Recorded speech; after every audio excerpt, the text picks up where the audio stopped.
shots came from that direction, from the Lucas girl's place. Costa, you the one who called? Yes, we did.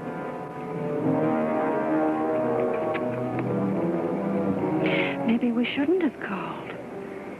We'll be witnesses of something. Police officers.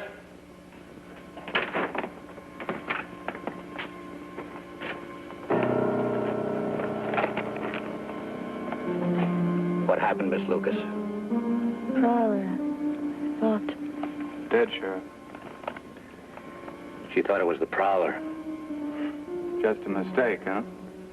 I was watching television. The light, Sheriff? shadow.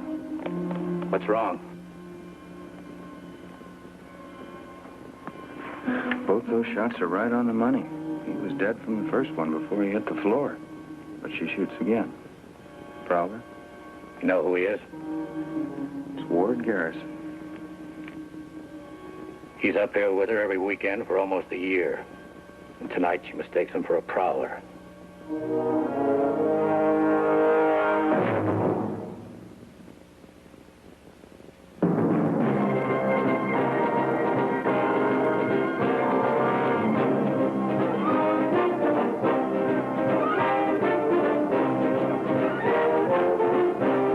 Judd, for the defense.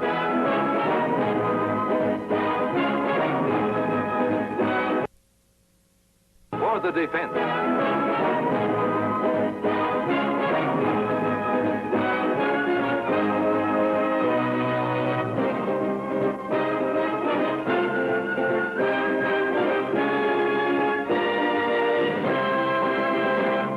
Judd for the Defense is brought to you by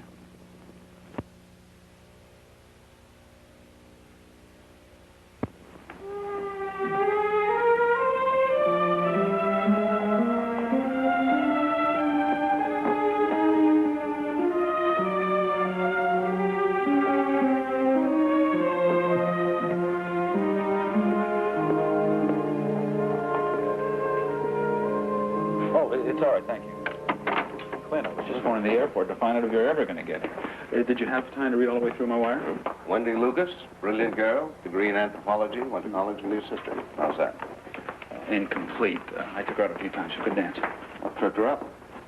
Miss America 1 year. The next, she's arrested on suspicion of murdering the married man with whom she's having an affair. Clint, they can't put her on trial for her morals. In this county? That odor you get now and then isn't pine. It's outraged decency. Now, what's the prosecution's case? Well, the DA claims that she wanted Garrison to divorce his wife. When he wouldn't, she shot him, which is ridiculous when you know the girl. Well, was she or wasn't she having an affair with him? Not in the way that your generation thinks of it. Hand me my cane. No, my point is, why would she commit murder because she wanted to marry a man when marriage is something she just doesn't believe in? Well, she'll need a lot more defense than that. Come on.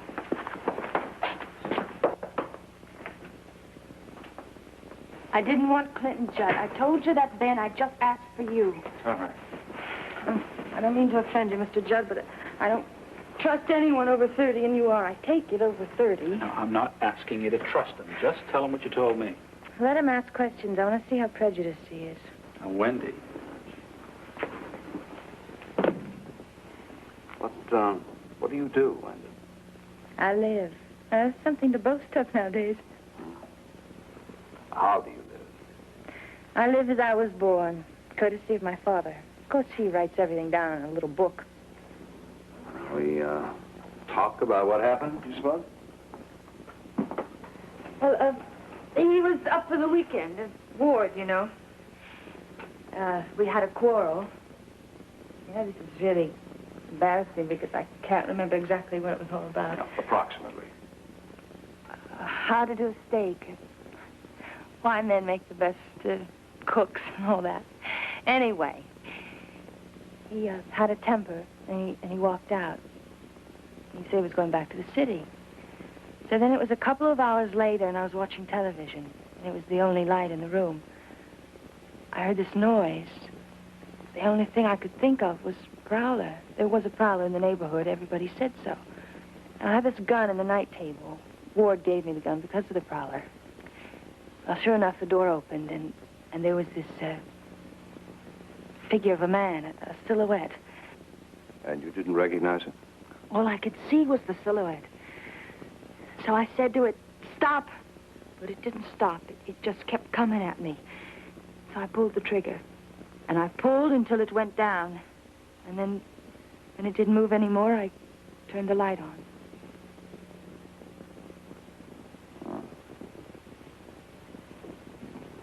How did you feel about him, Wendy?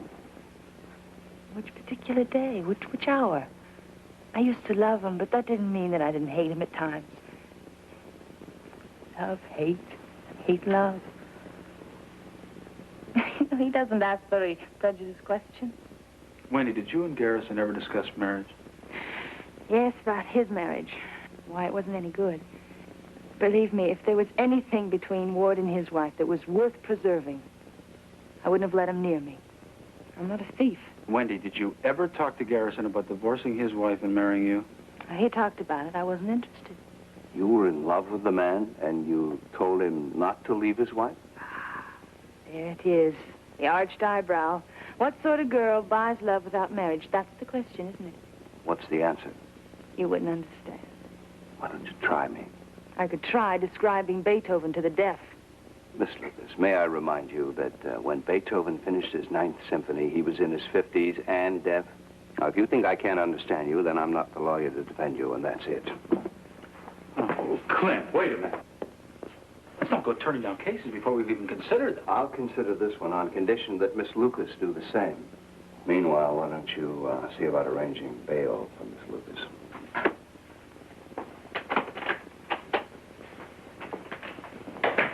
I swear to you, Ben, I didn't know that it was Ward. I thought it was the prowler. That's not murder, is it? Ben? Now, I'll tell you one thing. If you don't give it the old school try to get that man back in your corner, then you are out of your pretty little head. No arguments there. Hey, don't you read the papers? The whole human race is out of its head. Who reported this prowler? A few people, including the Costis, who also called us the night of the shooting. Did they see him? Not up close enough to do any good. We did find some footprints, large-size hiking boots. The fellow who comes up here quite a lot said he chased him. Who's the fellow? Oh, name's Wallace something or something Wallace. Hippie with a beard. Or maybe I shouldn't exactly say that. Sheriff, will you make up your mind? Well, he has a beard. But he teaches college in the city, so I don't know. He's sort of a mountain climber, too. The Save the Wilderness man. You know, that type. All right, thanks, Sheriff. Now, will you show us to the cabin? Do better than that. Cabin's right there. Here's the key. I'll be on about my business. You can look around without any interference from me. Well, that's mighty good of you, Sheriff. Not of me, of the district attorney. He said he'd have my badge if I gave you any grounds to ask for a change of venue. That's how anxious he is to win a case against Clinton Judd. See what I mean? Everybody wants you to take the case. Everybody except the defendant.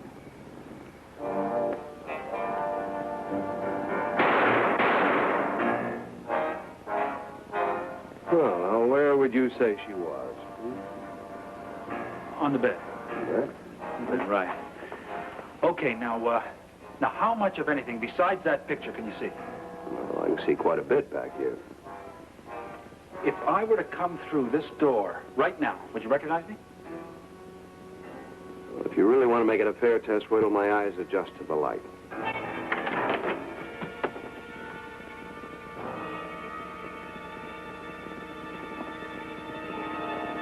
Who are you?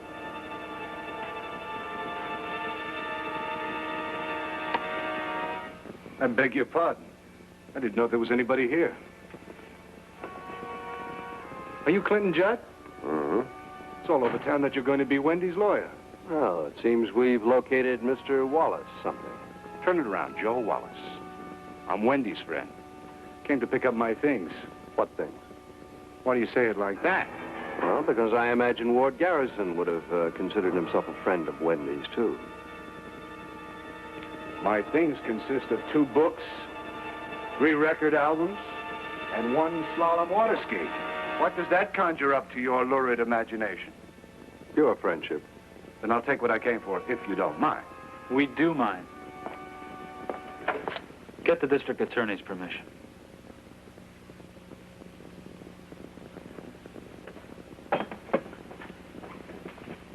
I resent you putting me in the same category with Ward Garrison.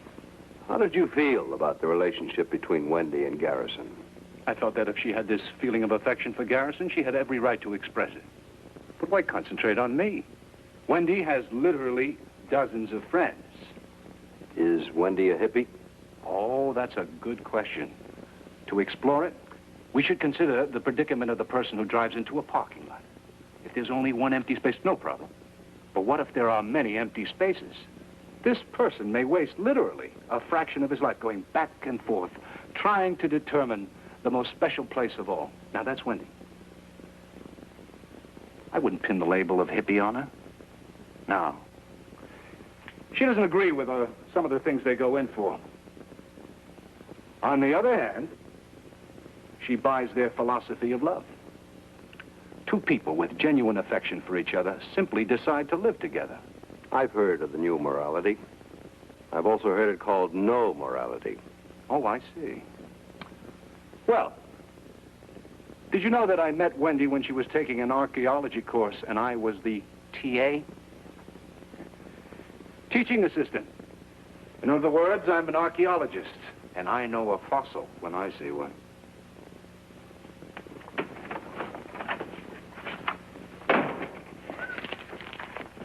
What are you looking for? The airport telephone number. It'll take some time to get my plane ready for the flight back to Houston. Oh, Clint, why? Why? Because I don't think I'm the man to defend Wendy Lucas. Well, I think you are. I wouldn't have had you come up here. Do you want me to put Mr. Wallace Beard on the stand to prove there was a prowler when all the time I'd be looking at those hiking boots of his? No, Ben, you stick with it if you like. I'm going back to Houston.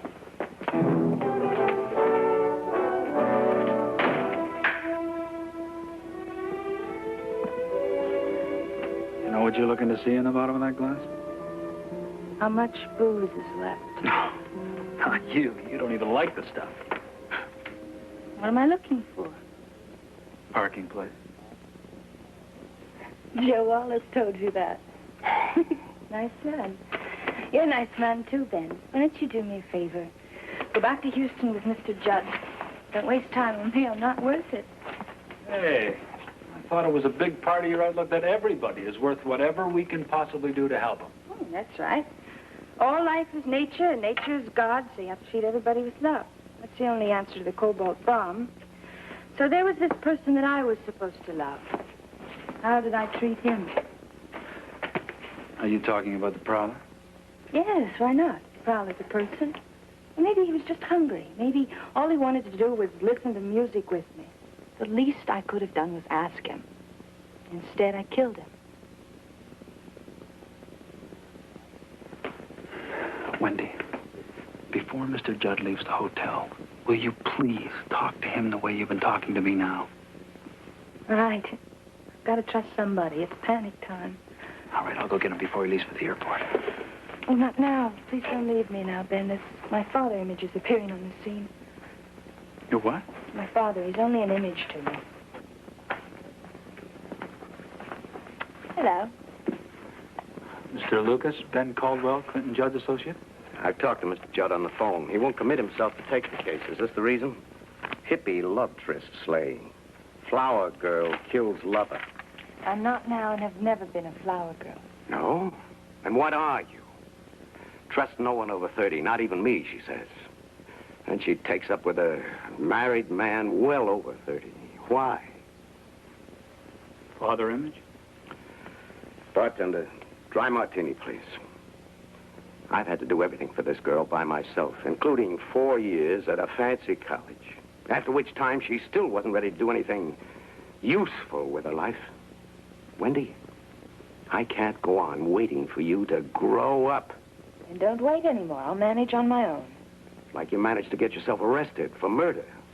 Do you believe that I have it in me? I mean that I'm actually capable of committing murder? You're capable of everything else no decent kid would do.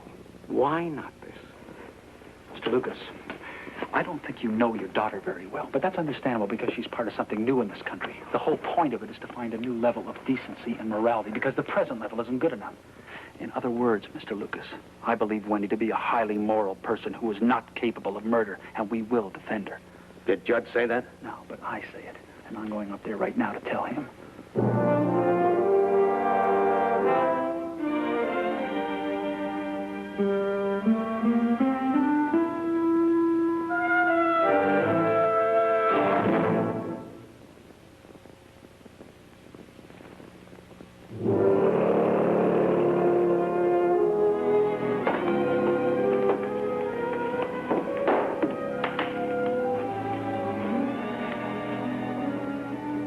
Is this your idea of how to look like the highly moral kind of person that Ben thinks you are? No. I want to look like the other kind of person that everyone else says I am. Good point there, don't you think? I'd call it pretty eloquent communication. Of what? Her protest against the attitudes of this community. If it gets through to even one juror... Mr. Wallace, you were called as a witness, not as associate counsel. Now, you stay away from Wendy or I won't be able to use you. You go out and wash your face before the judge and the jury get here. Or you won't defend me? Or I'll take you out and wash it for you.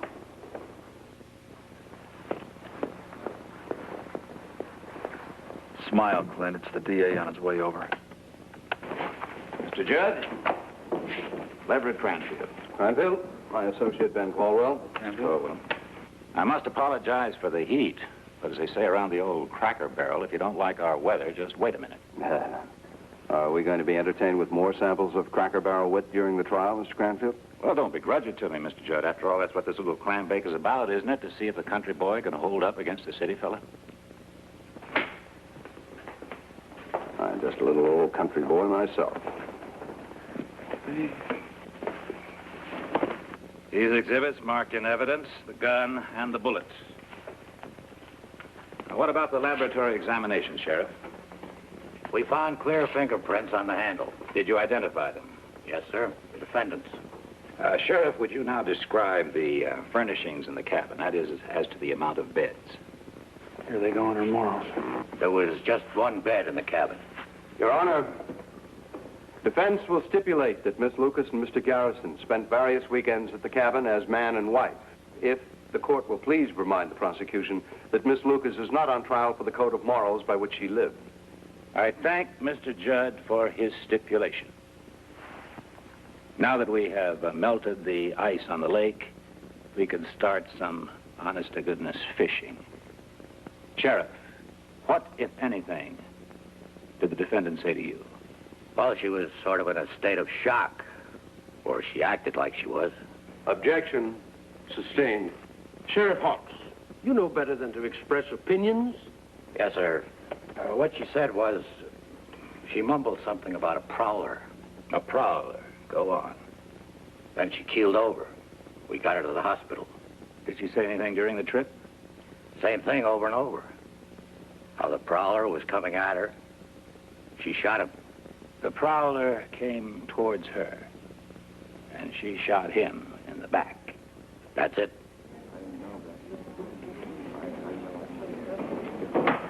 Defense may cross-examine.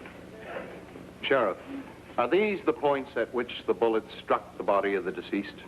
Yes, sir, in the back. In the back. Now, suppose we call this bullet A. Now, would you say more properly in the back or in the side?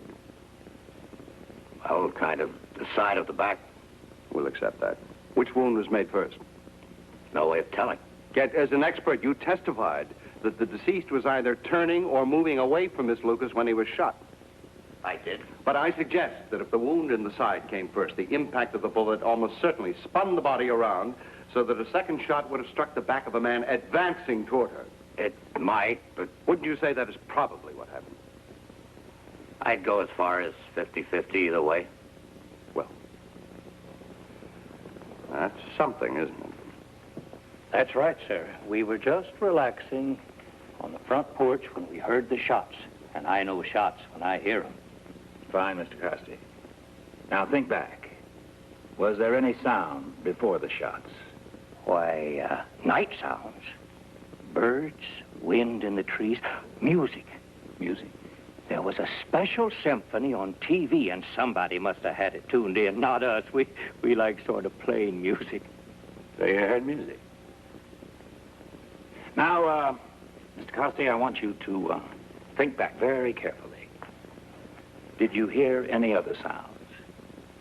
Well, voices. I could hardly hear them, but there were voices coming from that cabin. A man's voice for sure, and a woman's. I couldn't make out a word, but the tone was like an argument was going on. And after these voices raised in argument, what, if anything, did you hear? The shots. Mr. Costi, how many television channels do you receive in the area of your cabin? One. Makes no difference what kind of an antenna, just one. And you say a symphony was on that one?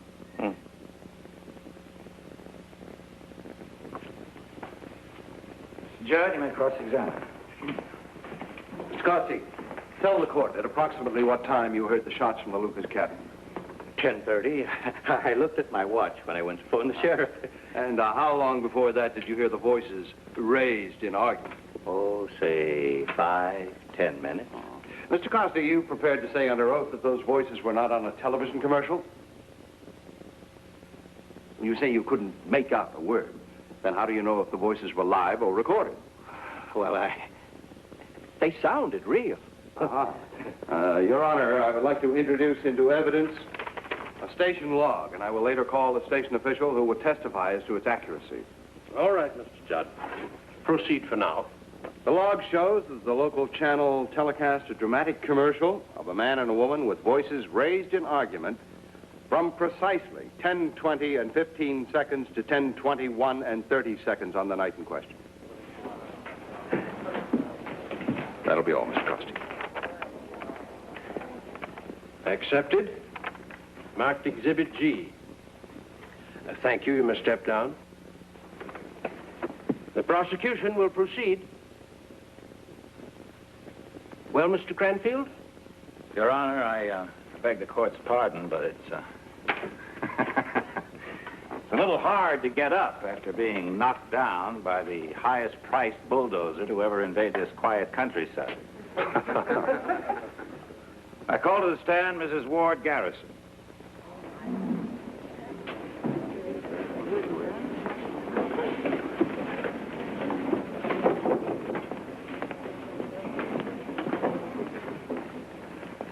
Don't look at her.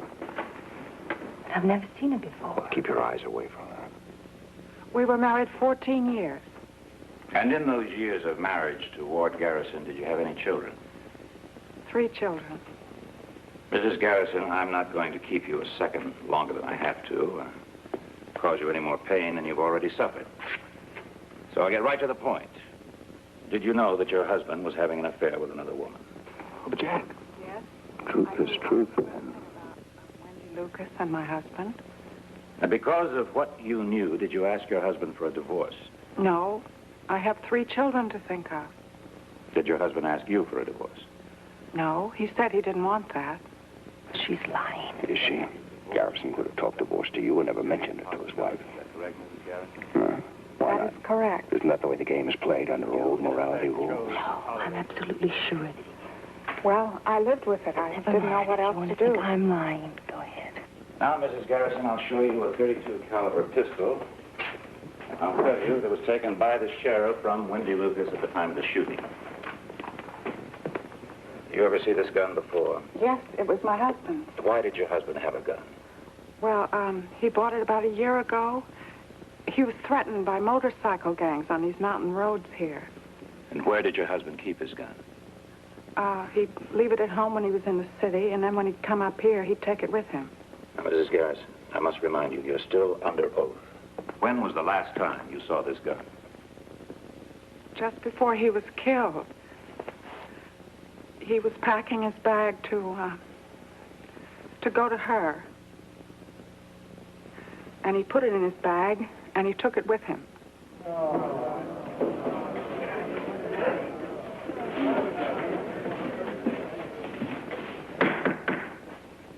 The court will be in order. Mr. Judd, do you intend to cross-examine this witness? We do, Your Honor, but in light of witness testimony and the hour of the day, I move that we adjourn until tomorrow. Objection. We still have time. May it please the court, my cross-examination of witness may prove to be extended, and in order to develop, as is said in chess, a tempo, the interests of justice would be better served were her cross-examination not interrupted. Your Honor, defense is stalling for time. Mr. Cranfield, court recognizes the validity of defense's argument. This court is adjourned until 10 o'clock tomorrow morning.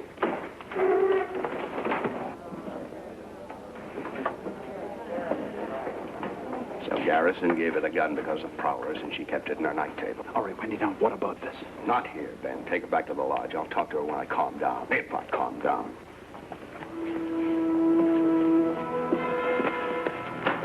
Mr. Judd, you're excused, Professor. Go home. I can't use any witnesses to a prowler who had nothing to do with the shooting of Garrison. I knew that a long time ago. You? Ah. Because Wendy didn't shoot Garrison. I did.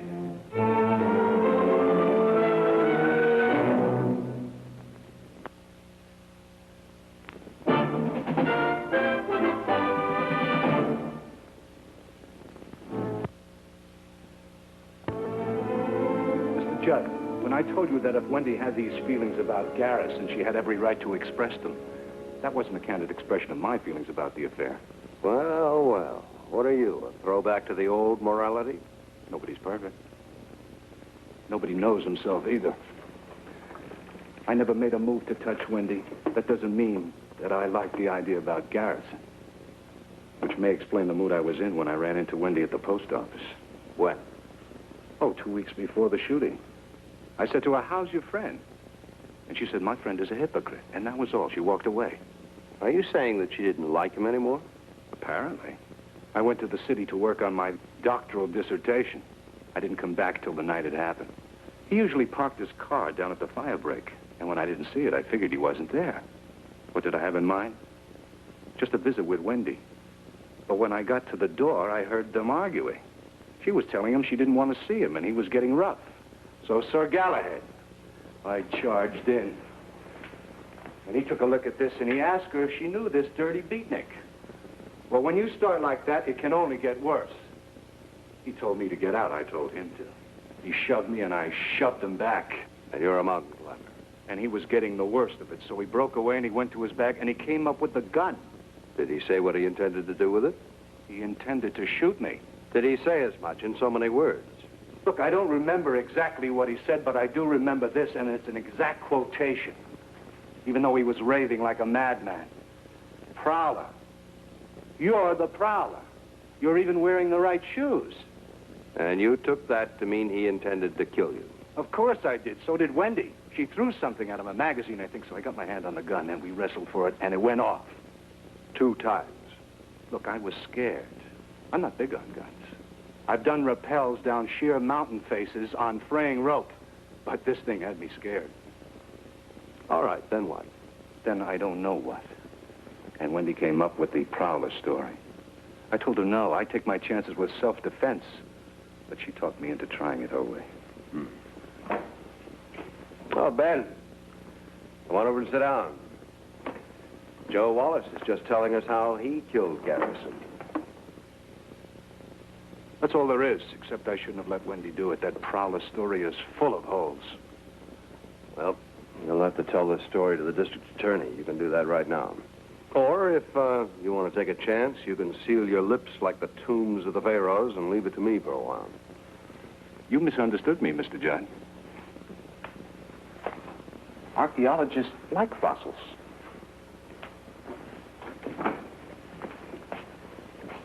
He killed Garrison? He says he did. We'll have to check it. Well, okay. We'll start by asking Wendy.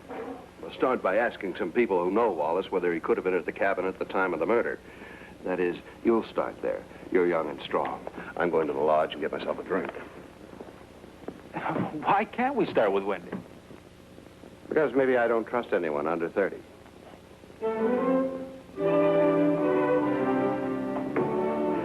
What are you going to ask that Garrison woman tomorrow? I don't know. Well, now, look, I know your junior partner doesn't consider me a very successful parent. But I could still make a suggestion, couldn't I? Certainly. Garrison's wife could be lying. I mean about his having a gun when he went to the cabin. You think so? Well, never mind what I think. I'm just beating my head against the wall for some way to do my daughter some good. But it occurred to me. This woman could be trying to get even with Wendy for, you know.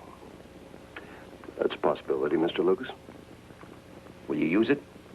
I might, except that doesn't fit a new theory of the shooting, which would do Wendy even more good. If it checks out. Oh, excuse me.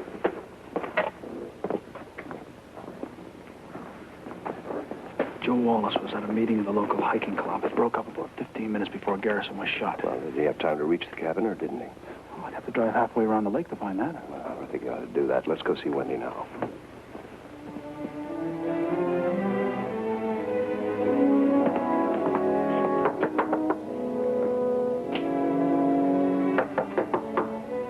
Wendy? The lights on, is that? Wendy! What do you think? Let's try to break it down.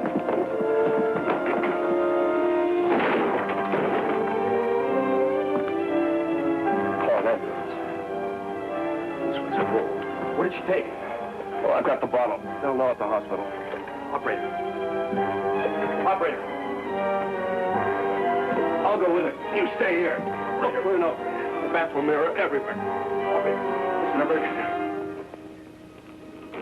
Come on now, Wendy. Wake up. Wendy. Wendy.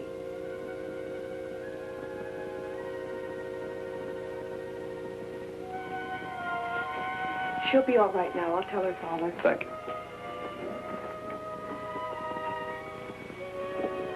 You've just given me grounds to ask for a mistrial. Have the whole business start all over again. You follow me? No. The grounds are that the jury will take your attempted suicide as an admission of guilt. Is that how you take it? I don't see you trying to kill yourself because Joe Wallace shot Garrison. That's why I did it. Now, look, Wendy, I know your mind is still fuzzy. That's why I'm talking to you now. I'm hoping that under these conditions you'll stop lying and take your chances with the truth. How can I tell the truth? When I do, you don't believe me. Is it true that Joe shot Jim Garrison? No. That's what he said he was going to say on the witness stand. Perjury, isn't it? And it would all come out sooner or later. And then Joe would be in real trouble, wouldn't he? He certainly would. So I told him not to do it. But he said it's the only way that I could stop him was to go to prison for the rest of my life. And he was wrong. There was another way, so I took it.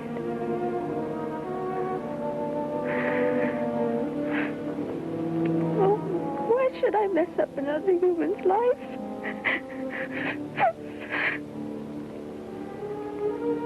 Now, Wendy. Stop that.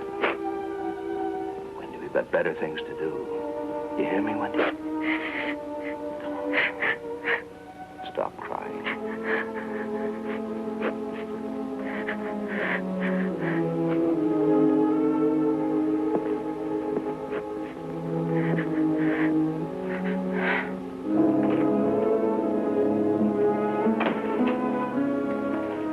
Now, what'd she have to say? Well, you were in there for more than an hour. She must have said something. She did. Quite a lot. And it seems to me, Mr. Lucas, well, your daughter may have her own kind of morality, but it is morality, by any standards, old or new. The trouble is, she was willing to die rather than trust us. And I personally am deeply hurt to admit it.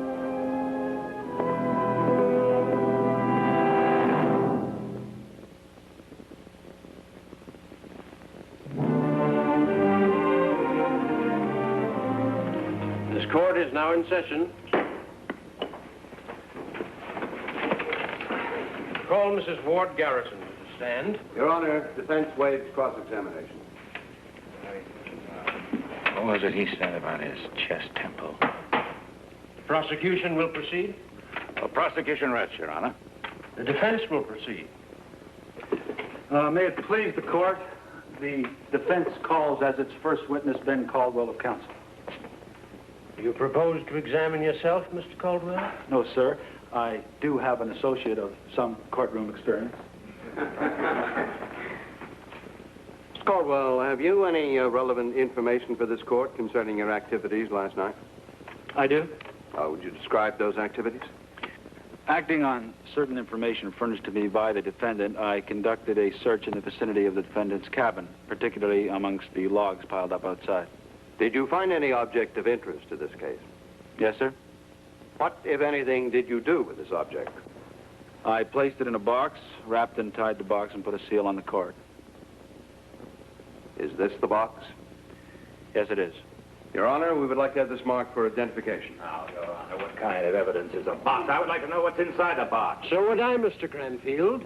But I think we can allow the defense its chest tempo for a little while.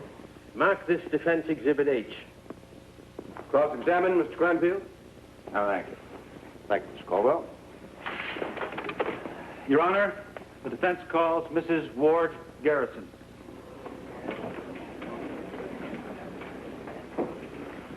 They're trying to develop something on direct they couldn't bring up on cross. Don't ask me what it is. Mrs. Garrison, did your husband have any hobbies? Hobby? Oh, I don't know. Well, you were married to the man for 14 years. Now, if he had any hobbies, you would know, wouldn't you? Objection, Your Honor, to the tone the defense is taking with his own witness. Your Honor, I know that this lady is a recent widow. I also know that the defendant is on trial for her life. Now, this is a hostile witness, and I make no bones about it. Mrs. Garrison, you will answer. I don't understand the question. Don't let him do it, please. You can trust Ben. He's under 30.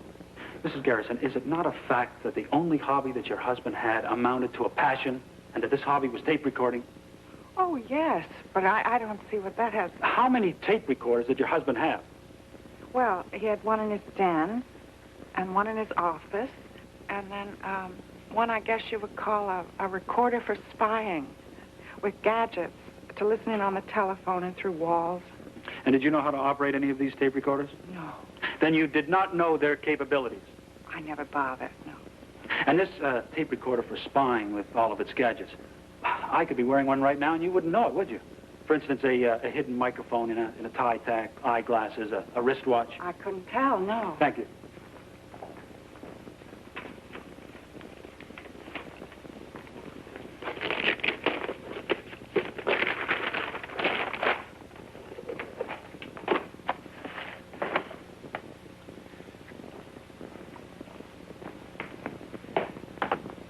Mrs. Garrison, I show you this tape recorder, which I found in a wood pile behind the defendant's cabin. And I ask if you recognize this as your husband's tape recorder. He had one like it. Fair enough. I would like to play a sample of this tape. Sit down, Grace. Don't tell me you have things to do. Every time I want to talk about this, you have things to do. Is that your husband's voice, Mrs. Garrison? Yes. Listen to something I don't want to hear. And is that your voice, Mrs. Garrison? Grace, you're going to listen to me this time, whether you want to or... Mrs. Garrison, do you recall your testimony to the effect that your husband never asked you for a divorce? Yes. Do you wish to correct that testimony now? No. It was correct.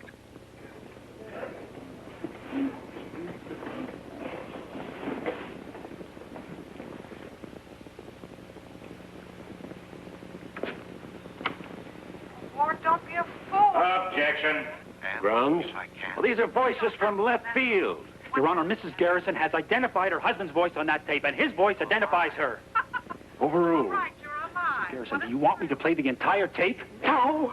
Then answer the question. Did your husband ask you for a divorce? I have 3 children. Your children do not have any bearing at this moment. Man, or need some other woman. But it's my life, Grace. Can you understand once and for all I'm not going to Strip myself in front of all these people. What about my life? take better care of it next time. Choose better or get lucky. I'm not telling you what to do with yourself, but I am telling you what you've got to do about me, Grace. And that is, let go. Don't try to hang on to me, Grace, because I'm drowning with you around my neck. Can you understand that? No, ma'am. Just answer the question. The answer is yes. My husband did ask me for a divorce.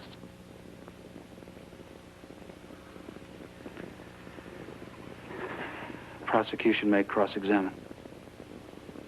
I have no questions for this witness. You may step down, Mrs. Garrison.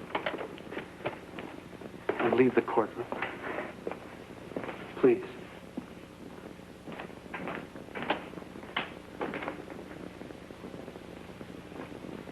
No. May it please the court. The defense calls the defendant. My name is Wendy Lucas. My present occupation is defendant in a murder trial. All right, Wendy, if you feel you can afford to antagonize the jury, let's go all the way. Did you or did you not tell Sheriff Hawks that you shot Ward Garrison in mistake for a prowler? I did. And was that statement true or was it false? It was false. Then you pulled the trigger in full knowledge that you were shooting Garrison. Yes, that's right. And was your motive for this terrible act in any way connected with the belief that Garrison was deceiving you? That he told you he would divorce his wife, but never intended to do it? No, he told her he wanted a divorce. Didn't you hear her say so? I'm not asking what I heard. I'm asking what you knew. I knew he told her. How did you know?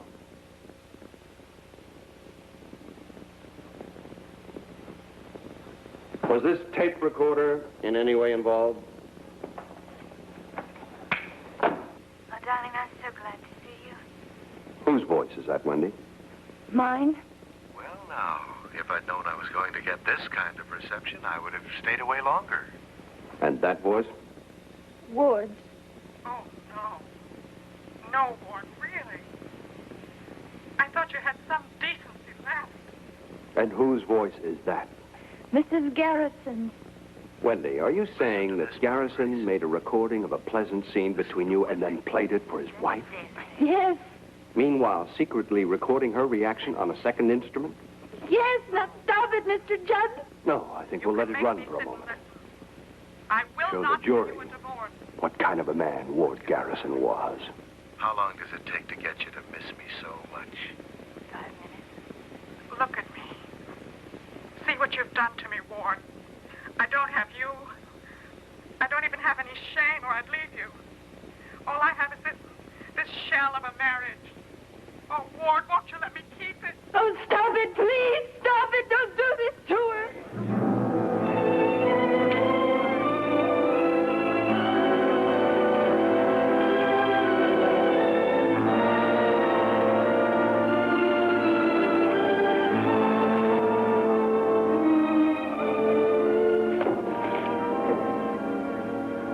Wendy, tell the court at what time, if ever, Ward Garrison played that double recording for you.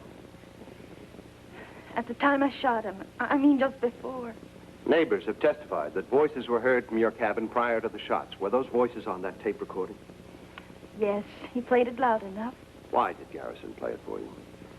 to prove that he really was trying to divorce his wife so that I'd make it up with him. Make it up. Are you saying that you had quarreled with Garrison sometime previously? Not exactly quarreled. It was more the way it goes in the song. Do you speak Italian? L'amore passa. Love passes. One morning I woke up and I didn't love him anymore. Well, that happens to married couples too, doesn't it? Well, anyway, when it happened with us, I told Ward I didn't want to see him again. When did you tell him that? 2 weeks before the shooting. He did stay away one weekend. But returned the next with the tape recording to convince you to accept him again? Yes. And was this the effect it had on you? Oh, it made me sick to my stomach. Wendy, tell the court what, if anything, happened then. I turned the recorder off myself and told him to get out, but he wouldn't go. Not without a kiss, he said. One kiss and it would be like old times. I said not to touch me, and then he went sort of wild. He grabbed me and threw me down. and he threw you down on the bed. Yes. I screamed something at him, but he wouldn't listen. I shot him. In other words, you shot him in the course of defending yourself. Yes. But then you hid the tape recorder, and you arranged the physical evidence to fit a totally false claim that you'd mistaken him for a prowler. Why did you do that? I didn't. Everyone knew that Ward came to the cabin so many times. I didn't think anybody would believe me. Was that your only reason? No. What's the rest of it, Wendy? I was afraid. Of what? I was afraid that after letting him come to me so many times, all those months, that I had no right to stop him now with the gun.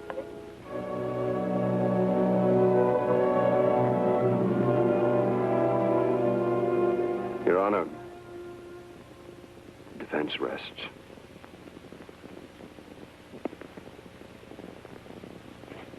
Now I come to a point which may offend you.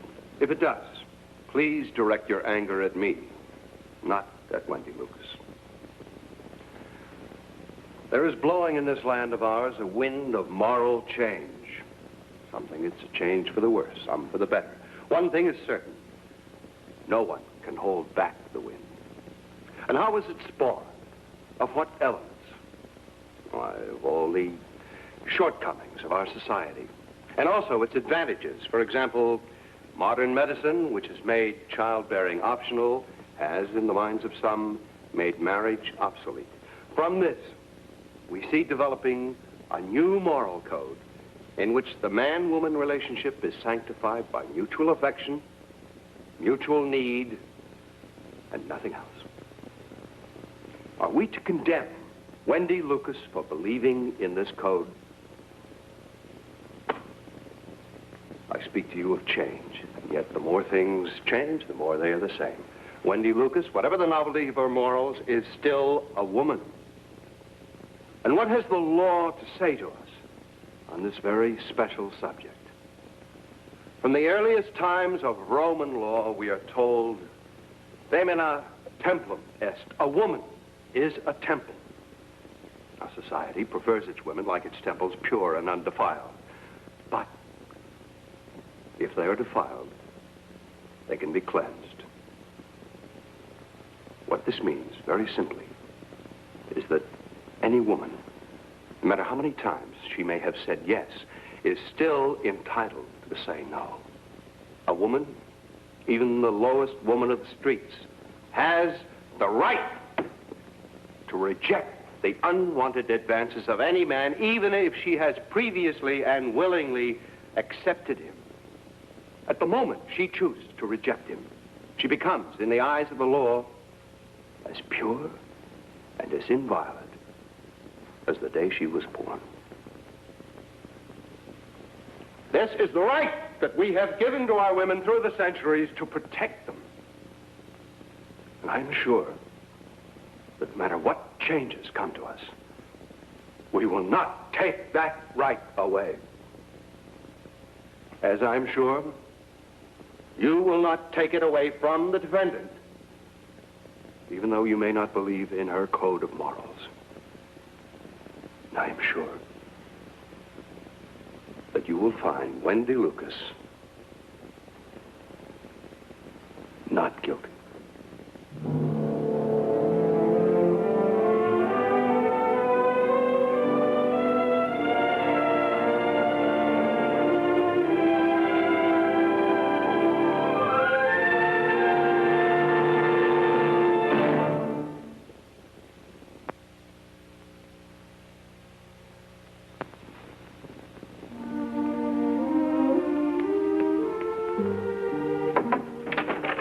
Wendy, you ready to go?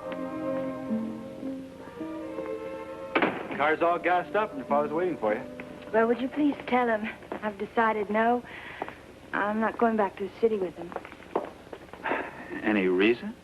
I don't have anybody in the city, so I might as well stay here. Well, not that I have anybody here either. I thought that you did. Oh, the hippies? Flower children? I'm not like that, really. Not like Joe Wallace, either. I'm not that new. More of a throwback to the ancient female. I don't go back that far. So where am I, huh? Nowhere. I'm not even sure I exist. You doubt, therefore you exist. Remember your philosophy? Philosophy's not enough. No, I guess not. It really does take someone, doesn't it? Yeah. Well, who?